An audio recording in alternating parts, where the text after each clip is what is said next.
अस्सलाम वालेकुम students. C plus plus के एक और इम्पॉर्टेंट लेक्चर में आज हम सेकंड ईयर की कंप्यूटर साइंस के चैप्टर नंबर 4 में से हम लैब एक्टिविटीज़ को परफॉर्म करेंगे और ये इस सिलसिले का पार्ट 1 है। 2 पार्ट्स में इंशाल्लाह मैं ये प्रोग्राम्स कवर कराऊंगा। सबसे पहले हम सेकंड ईयर की कंप्यूटर साइंस की बुक ओपन करते हैं जो नेशनल बुक फाउंडेशन की है और फेडरल बोर्ड के कॉलेजेस में पढ़ाई जा रही है। इसमें मैं चैप्टर नंबर 4 की एक्सरसाइज ओपन करता हूँ which is on page number 94 on the book but 95 on PDF।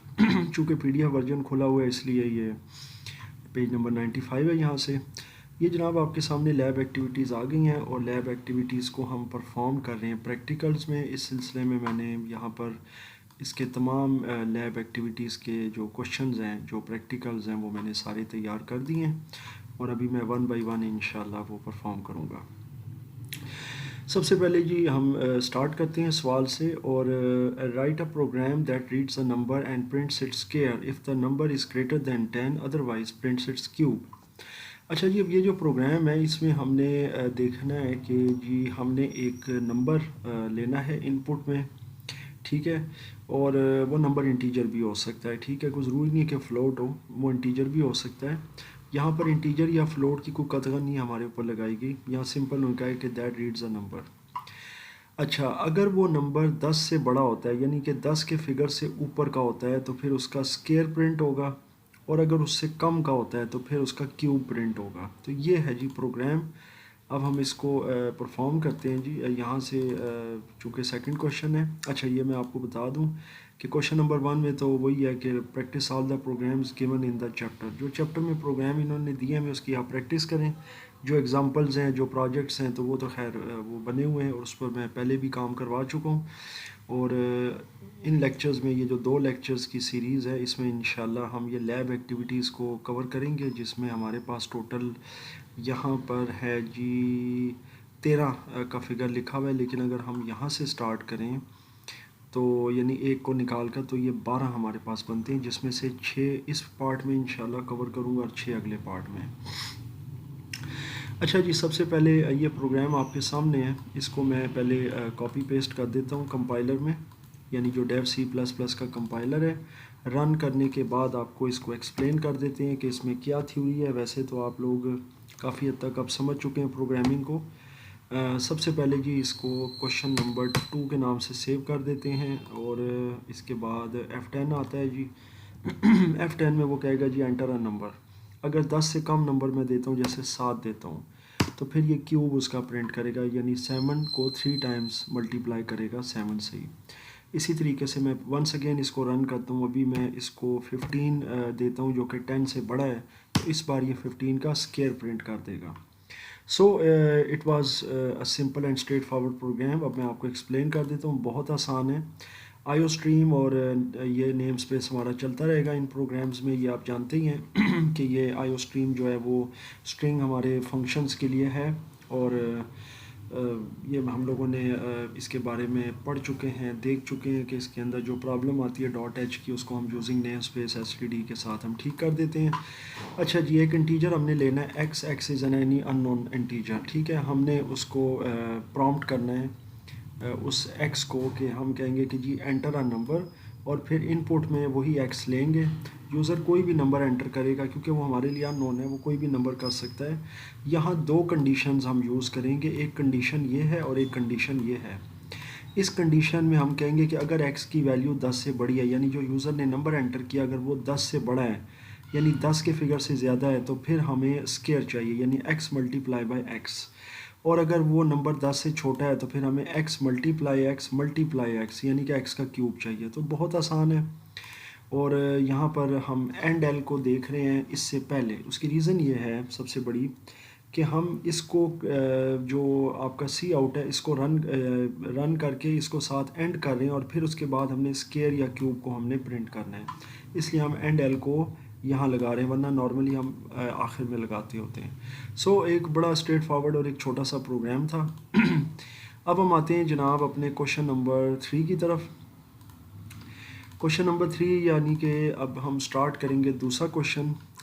और इसके अंदर उन्होंने कहा है जी, आपको यहाँ पर आ जाते हैं, write a program that reads an integer, यानी कि एक इनपुट लेनी है जो इंटीजर की, and prints whether it is odd or even number. बहुत आसान है, हमने एक इंटीजर लेना है यूज़र से, कोई भी इंटीजर हो सकता है, 12 हो सकता है, 15 हो सकता है, 16 हो सकता है, 19 हो सकता है, और हमने उस नंबर को टेस्ट करना है, यानी कि हमने उसको कंडीशंस के अगेंस्ट टेस्ट करना है, और फिर हमने ये फाइंडिंग देनी है कि आया ये नंबर ऑड है या इवन है। इवन नंबर का आपको पता है वो नंबर्स होते हैं जो 2 से डिविजिबल होते हैं, उनका जो फिर आगे जवाब आता है या रिमाइंडर वो 0 होता है। वेर एज जो ऑड नंबर्स होते हैं वो 2 से डिविजिबल नहीं होते, अगर 2 से डिवाइड किया जाए तो उनका लाजमी जो रिमाइंडर होता है वो 1 आता है। तो ये याद रखिएगा, रिमाइंडर्स का सारा मामला है।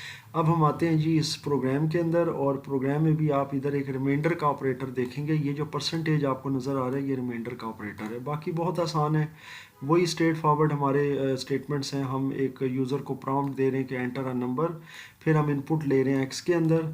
यहाँ कंडीशन जो है वो समझने वाली है कि यहाँ क्या है।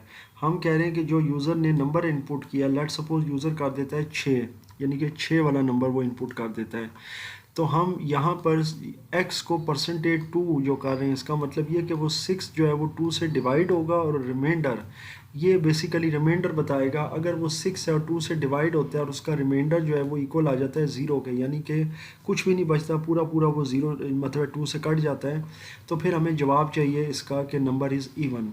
और अगर नहीं होता, यानी कि कोई भी इसके अलावा जवाब आता है, यानी कि अगर उसका रिमाइंडर 1 आ जाता है, तो फिर हमें जवाब मिलेगा या डिस्प्ले होगा number is odd. Very simple. तो अभी ये प्रोग्राम हम यहाँ पर कॉपी करके तो कंपाइलर में ये पेस्ट कर देते हैं। एक बार हम एक प्रोग्राम को कंपाइल करके सेव कर चुके हैं, तो हमें अगली बार कंपाइल करने पे सेव नहीं करना पड़ेगा। F10 करें, कह रहा है जी एंटर अ नंबर, मैं यहाँ पर देता हूँ 12। तो 12 आपको पता है कि इवन नंबर है, ठीक है, जो 2 से डिविजिबल है। इसी तरीके से वंस अगेन इसको चलाता हूँ, और इस बार मैं इसको 13 वैल्यू देता हूँ, तो वो दे देगा नंबर इज़ ऑड, क्योंकि 13 हमें पता है 2 से डिविजिबल नहीं है, इसको डिवाइड करने पर 1 रिमाइंडर आता है। सो बहुत ही आसान और स्ट्रेट फॉरवर्ड था। इसको भी आप वीडियो पॉज करके यहाँ से इस प्रोग्राम को आप नोट कर सकते हैं, लिख सकते हैं। अच्छा जी, अब चलते हैं तीसरे प्रोग्राम की तरफ। तीसरा प्रोग्राम है जी यहाँ पर, जो कि बुक पर चौथे नंबर पर है, write a program that read 3 numbers. अब वो रीड्स करेगा 3 नंबर्स को and prints the largest one. अब हमने एक ऐसा प्रोग्राम बनाना है जिसमें 3 जो है इंटीजर्स की हम इनपुट लेंगे, और उनमें से सबसे बड़े वाला जो है ना वो प्रिंट करेंगे, यानी उनमें से तीनों में जो सबसे बड़ी वैल्यू होगी वो प्रिंट हो जाएगी। बहुत आसान है ये भी। सबसे पहले हम ये प्रोग्राम यहाँ से जो मैंने लिखा हुआ है, टाइप किया हुआ है, इसको मैं कॉपी कर लेता हूँ, पेस्ट करके आपको पहले रिज़ल्ट दिखाते हैं, फिर प्रोग्राम एक्सप्लेन करते हैं जी। यहाँ पर मैंने पेस्ट किया, F9 किया कंपाइल करके। अच्छा जी, यहाँ पर अब एक मसला आ रहा है इसका, मे बी मैंने से सही हाँ नहीं हुआ ये कॉपी पेस्ट। ये मैंने इसको पूरा कॉपी किया और ये जाकर मैंने कंपाइलर में पेस्ट कर दिया जी, F9 और F10।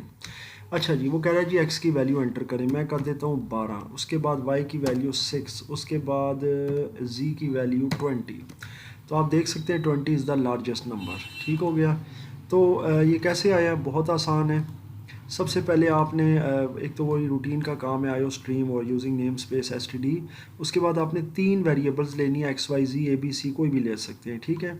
इसमें आपने जो पहले यूज़र के लिए एक मैसेज डिस्प्ले करना है वो होगा enter the value of x, और साथ में इनपुट ले लेनी है x की। फिर हम y के लिए करेंगे enter the value of y, फिर y की इनपुट लेंगे। सिमिलरली हम z के लिए करेंगे enter the value of z, और फिर z की भी इनपुट ले लेंगे। अब ये कंडीशन जो है ना, ये समझने से ताल्लुक़ रखती है कि पहली कंडीशन क्या है। देखें, पहली कंडीशन में हम x को 2 वेरिएबल्स के साथ टेस्ट करेंगे, क्योंकि x का जो टेस्ट होगा वो y और z 2 के साथ है। तो यहाँ पर एक कंपोजिट कंडीशन है जिसको हम ये 2 एम्परसेंड के साइन आपको नज़र आ रहे हैं, जिनको एंड साइन भी कहते हैं। ये बेसिकली एक लॉजिकल एंड ऑपरेटर है, उसके लिए ये यूज़ होते हैं 2 एम्परसेंड के साइन। इसका मतलब ये होता है कि अगर आप 2 कंडीशंस दे रहे हैं किसी जगह पर और दोनों को टेस्ट करना चाहते हैं, तो उसके बीच में ये 2 एम्परसेंड यानी कि लॉजिकल एंड आपको देना पड़ेगा। इसमें हम ये टेस्ट कर रहे हैं कि x y से भी बड़ा है और x z से भी बड़ा है। तो फिर हमें उसकी जो आउटपुट चाहिए वो चाहिए कि जी ये जो भी वैल्यू x में होगी वो लार्जेस्ट होगी। फिर यही कंडीशन हम कैरी करेंगे एल्स इफ के अंदर y के हवाले से कि y x से भी बड़ा है और y z से भी बड़ा है, क्योंकि अब y को टेस्ट करेंगे क्योंकि y भी बड़ा हो सकता है। तो फिर अगर y बड़ा पाया जाता है या उसका सबूत मिल जाता है कि y बड़ा है, तो फिर आएगा कि जी y is the largest, y की जगह उसकी वैल्यू पुट हो जाएगी या वैल्यू डिस्प्ले हो जाएगी जो आप डालेंगे। इसी तरह z जो है, z को x और y दोनों के अगेंस्ट करना है, तो हम पहले x के अगेंस्ट करेंगे कि अगर x से बड़ा हो, फिर इसी तरह y से बड़ा हो, तो फिर z जो है वो लार्जेस्ट नंबर होगा। लेकिन याद रखिएगा z प्रिंट नहीं होगा या y x प्रिंट नहीं होगा, बल्कि x y z में जो वैल्यूज़ हम एंटर करेंगे वो प्रिंट होंगी। मैं वंस अगेन आपको ये इसकी आउटपुट दिखा देता हूँ। सबसे पहले हमें प्रॉम्प्ट कर रहा है कि जी enter the value of x, मैं यहाँ पर दे देता हूँ 4, फिर y की वैल्यू है 6, फिर इसी तरह z की वैल्यू है 2। तो यहाँ पर जो सबसे बड़ी वैल्यू है तीनों को कंपेयर करके तो वो निकलेगी 6, 6 इज़ द लार्जेस्ट नंबर। तो आई होप कि अब आपको समझ आ गई है कंडीशन की। और ये प्रोग्राम भी आप वीडियो को पॉज करके तो आप लिख सकते हैं अपने रजिस्टर में। और हम चलते हैं जी अब अपने अगले प्रोग्राम की तरफ। सबसे पहले इसको डिलीट कर देते हैं। अब हम अगले प्रोग्राम की तरफ चलते हैं जी, और ये प्रोग्राम है लैब एक्टिविटीज़ में नंबर 5 पर, और चौथा हमारा प्रैक्टिकल है इस सेशन का। इसमें जनाब ये कहा जा रहा है कि write a program that reads a letter. ठीक हो गया, यानी कि कोई अल्फ़ाबेट वो रीड करेगा, यानी इनपुट करेंगे हम कोई भी अल्फ़ाबेट, और फिर वो हमें ये बताएगा कि आया वो लोअर केस में या अपर केस में, यानी वो ब्लॉक लेटर में या हमने स्मॉल लिखा है या किस तरह वो लिखा है, हमने किस तरह टाइप किया है। बहुत आसान है। अब हम सबसे पहले ये प्रोग्राम ओपन कर लेते हैं, इसका कोड क्वेश्चन नंबर 5, और इसको मैं सबसे पहले आपको रन करके दिखा देता हूँ, फिर इसकी जो बिहाइंड लॉजिक होगी वो इंशाल्लाह आपको समझा देते हैं। सबसे पहले इसमें पेस्ट कर देते हैं जी, उसके बाद इसको कंपाइल एंड देन रन। वो कहेगा जी एंटर एनी अल्फ़ाबेट, मैं करता हूँ जी एफ़, ये स्मॉल एफ़ है याद रखिएगा। जब मैं एंटर करूँगा तो वो मुझे बताएगा you entered a lower case letters. इसी तरीके से अब मैं दोबारा से रन करता हूँ और मैं शिफ्ट एफ़ यानी कि कैपिटल एफ़ में एंटर करता हूँ, तो वो बताएगा कि you entered an upper case letter. तो आई होप कि आपको ये चीज़ समझ आ गई है कि अपर केस लोअर केस का इसमें क्या मामला है। और बहुत आसान प्रोग्राम है। आपने एक कैरेक्टर लेना है, पहले तो वेरिएबल ch के नाम से, और फिर इनपुट में भी वही ले लेना है। ठीक है, एंटर एनी अल्फ़ाबेट। ये वाली कंडीशन समझने वाली है कि आपने चूँकि एक कैरेक्टर जो है वो कैरेक्टर के तौर पर लिया, यानी अल्फ़ाबेट ABC, लेकिन उसको आपने अगेंस्ट इंटीजर आपने जो है ना उसको आपने कन्वर्ट करना है। इसको हम कहते हैं, याद रखिएगा, एक्सप्लिसिट टाइप कास्टिंग और इम्प्लिसिट टाइप कास्टिंग। इंशाल्लाह मैं आपको आने वाले लेक्चर्स में बताऊंगा। टाइप कास्टिंग का मतलब ये होता है कि हम प्रोग्राम के अंदर कोई भी का जो टाइप है ना वेरिएबल की, जैसे कैरेक्टर है, उसको हम कन्वर्ट करें इंटीजर में। अब आप ये देख सकते हैं कि CH की टाइप कैरेक्टर है, इसे इंटीजर में कन्वर्ट कर दिया हमने। तो अगर ये, क्योंकि देखें हमने अगर कैपिटल को देखना है ना, तो कैपिटल याद रखिएगा अल्फ़ाबेट का जो हमारा ASCII कोड होता है ना, American standard code for information interchange, इस पर भी मैं एक मेरा पूरा लेक्चर है और वो आप ज़रूर देखिएगा, उसमें इंशाल्लाह आपको बहुत हेल्प मिलेगी। 65 से अपर केस शुरू होता है और 90 तक जाता है, क्योंकि हमें पता है इंग्लिश के अल्फ़ाबेट 26 हैं। तो ये उनका टोटल जो है ना, समझ लें कि 65 से लेकर 90 तक उनका कोड होता है। तो हम यही करेंगे कि अगर वो जो कैरेक्टर, जो वेरिएबल, जो भी हमने कैरेक्टर पुट किया है, अगर वो 65 और 90 के दरमियान होता है, यानी कि इज़ ग्रेटर देन और इक्वल टू 65 और लेस देन और इक्वल टू 90, यानी कि 90 से कम होगा या 90 के इक्वल होगा, और 65 से बड़ा होगा या 65 के इक्वल होगा। याद रखिएगा, क्योंकि 65 से 90 तक A से Z तक यानी 26 अल्फ़ाबेट आपके काउंट होते हैं। और इसमें याद रखिएगा कैरेक्टर वेरिएबल आपकी कन्वर्ट हो रही है इंटीजर में, यानी टाइप कास्टिंग हो रही है, और बीच में वही है एम्परसेंड यानी कि एंड का ऑपरेटर। तो अगर ये कैपिटल आता है तो फिर यहाँ पर वो बता देगा आपको कि आपने अपर केस किया है। लोअर केस का जो कोड है जी वो 97 से लेके 122 तक है, बाकी वही लॉजिक है जी। कैरेक्टर को हमने इंटीजर में कन्वर्ट कर दिया है। ग्रेटर देन और इक्वल टू 97 है, यानी 97 से शुरू होगा या यानी कि उसके इक्वल होगा या उससे बड़ा होगा।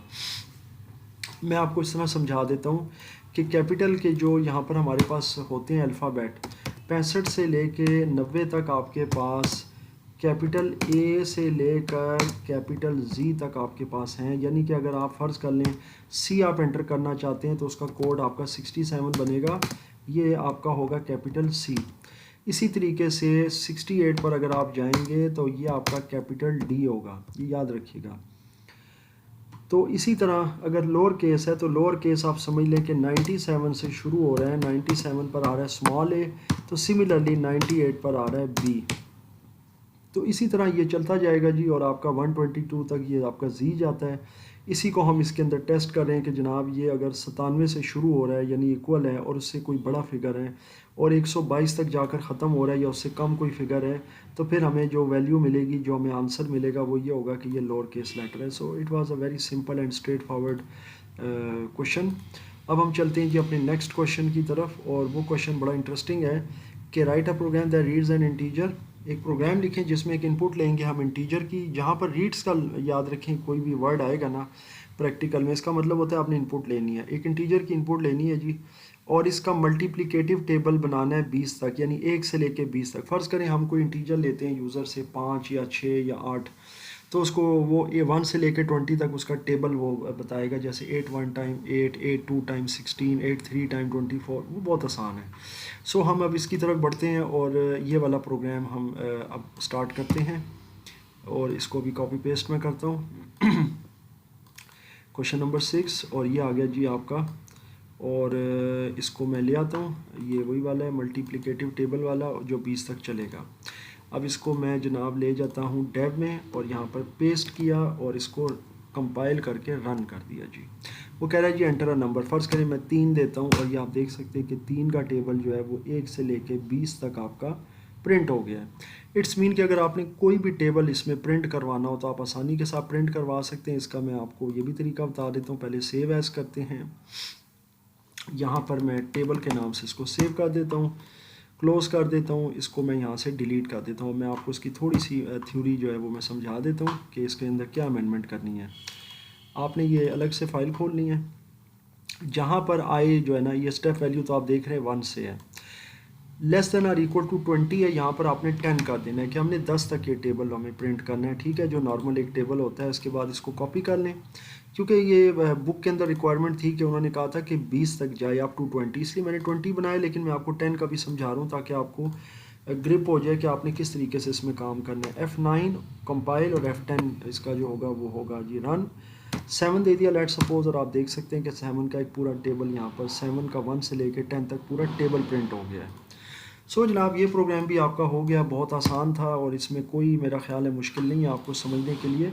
आपने 2 इंटीजर वेरिएबल्स लेनी है। अच्छा, प्रोग्राम के अंदर याद रखिएगा कि है कि जी आपने एक इंटीजर लेना है और इसका आपने मल्टीप्लिकेटिव टेबल लेना है 20 तक। अच्छा, लेनी तो हमने एक ही वेरिएबल है जो कि x हो सकती है, a हो सकती है, n हो सकती है, कोई भी, लेकिन ये i जो लेना है ना, ये हमारी मजबूरी है। उसकी वजह ये कि ये जो हमने 10 बार चलाना है ना, ये हमने फॉर लूप के ज़रिए चलाना है, और ये लूप की वेरिएबल है, इसलिए हमने i वाली वेरिएबल ली है। अदरवाइज़ आप का जो प्रोग्राम की रिक्वायरमेंट है वो एक ही वेरिएबल की है, वो हमने रिक्वायरमेंट पूरी कर दी है।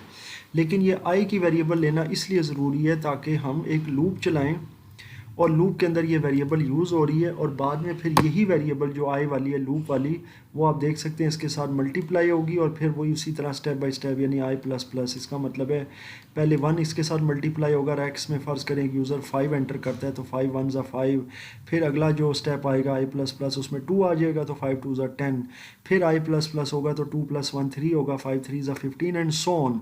और यहाँ तक जो लिमिट हमने दी है कि 10 तक, तो ये 10 तक चलेगा। सो आई हमारे लिए इसलिए कंपलसरी है कि ये हम आइट्रेशन यानी कि लूप के अंदर यूज़ कर रहे हैं। सो आई होप कि ये प्रोग्राम भी आपको समझ आ गया। आप वीडियो को यहाँ पॉज करके तो आप इस प्रोग्राम को भी लिख सकते हैं। इसके बाद जनाब हम जाते हैं अपने अगले प्रोग्राम की तरफ, जो इस लेक्चर का अब तक अभी मैं आपको लास्ट प्रोग्राम करवा रहा हूँ, छठा, समीर वर्क्स। और ये थोड़ा सा इन्होंने कॉम्प्लिकेटेड सा दिया हुआ है, बहरहाल इतना मुश्किल नहीं है।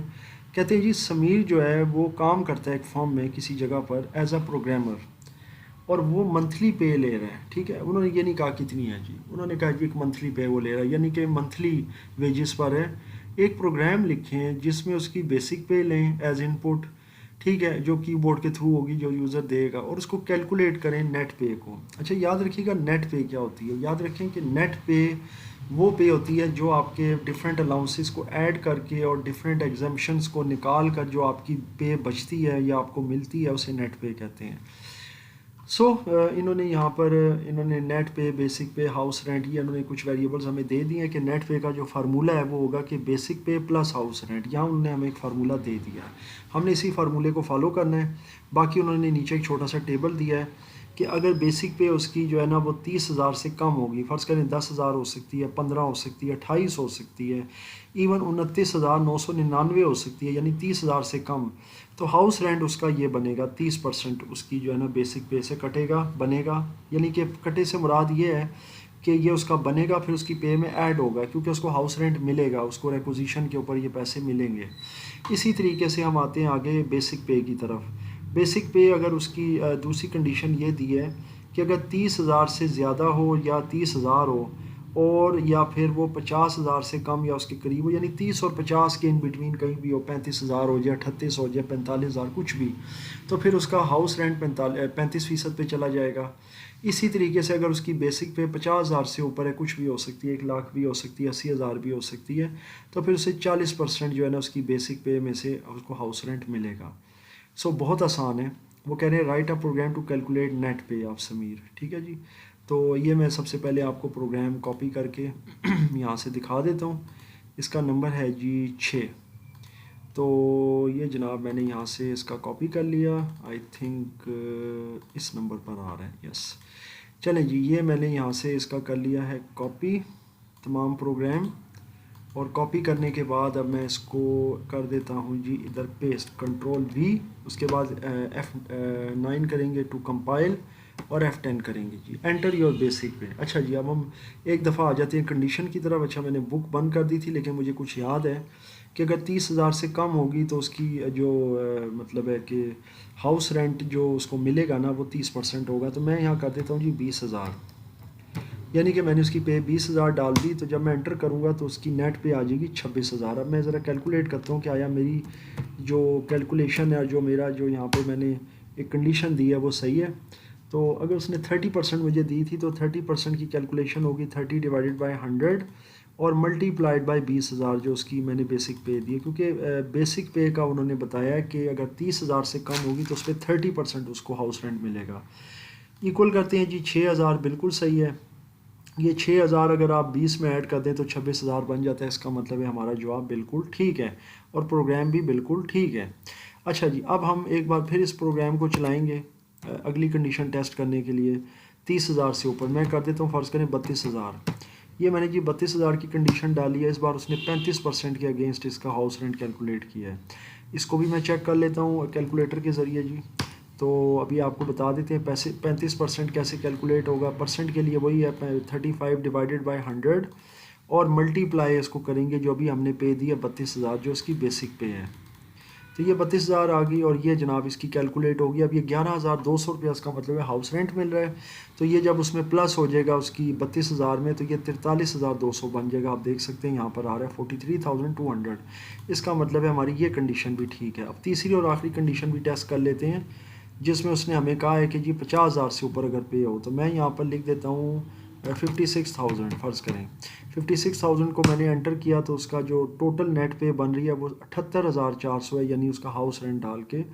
इसका मतलब ये है कि जब वो 50,000 से ऊपर गया तो उसका हाउस रेंट भी बढ़ गया है, और उससे 56,000 की पे के ऊपर उसको 22,400 रुपया हाउस रेंट मिल रहा है। इसको भी कैलकुलेट कर लेते हैं जी, देखते हैं हमारी कंडीशन ठीक है या नहीं। इसमें उन्होंने 40% इसको दिया है, तो लिहाजा 40 को डिवाइड करेंगे 100 से, और जनाब मल्टीप्लाई करेंगे 56,000 से, यानी 56,000। 1000 में 3 सिफर आ गए, इक्वल करें तो ये आ गया जी 22,400 रुपया उसका जो है ना हाउस रेंट। और इसको अगर जमा कर दें 56,000 में तो आ जाता है 78,400। इट्स मीन कि हमारे प्रोग्राम की लॉजिक बिल्कुल ठीक है जी। अब मैं आपको प्रोग्राम समझा भी देता हूँ। सबसे पहले आपने जी एक रूटीन का तो ज़ाहिर जो काम करना है आईओ स्ट्रीम वगैरह, उसके बाद आपने 3 फ्लोट वेरिएबल्स लेने, नेट पे, बेसिक पे और हाउस रेंट। फ्लोट इसलिए लेना है कि पॉइंट में भी जवाब आ सकता है, मतलब इसलिए आप फ्लोट ले सकते हैं, अदरवाइज़ इंटीजर से भी काम चल जाएगा। उसके बाद आपने यूज़र से बेसिक पे लेनी है, यानी समीर की कोई भी। यहाँ पे आप एंटर योर बेसिक पे भी कह सकते हैं, या एंटर द बेसिक पे ऑफ समीर भी यहाँ कह सकते हैं। ठीक है, तो आप मतलब इसमें कुछ भी टाइप कर सकते हैं। तो इनपुट लेंगे बेसिक पे। इफ़ बेसिक पे इज़ लेस दैन 30,000, ये पहली कंडीशन है कि अगर बेसिक पे 30,000 से कम होगी तो यहाँ आप देख सकते हैं कि 30 को हमने डिवाइड किया है 100 से और मल्टीप्लाई कर दिया है बेसिक पे जो भी थी। मसलन अगर मैंने 30,000 से कम 20,000 दे दिया, 25 दे दिए, सेम वही फार्मूला जो मैंने कैलकुलेटर पर किया है। अगली कंडीशन ये आप देख सकते हैं एक बार फिर कंपोजिट है और इसके अंदर आप देख सकते हैं कि मैंने लॉजिकल एंड यूज़ किया यानी एम्परसेंड्स। तो बाकी वही है कि बेसिक पे अगर 30,000 या उससे ज़्यादा है और 50,000 से कम है या 50,000 के इक्वल है तो फिर वो जो है ना हमें 35% का इंक्रीमेंट देगा हाउस रेंट में। इसी तरह 50,000 से ऊपर अगर पे है तो वो देगा 40% का इंक्रीमेंट हाउस रेंट में।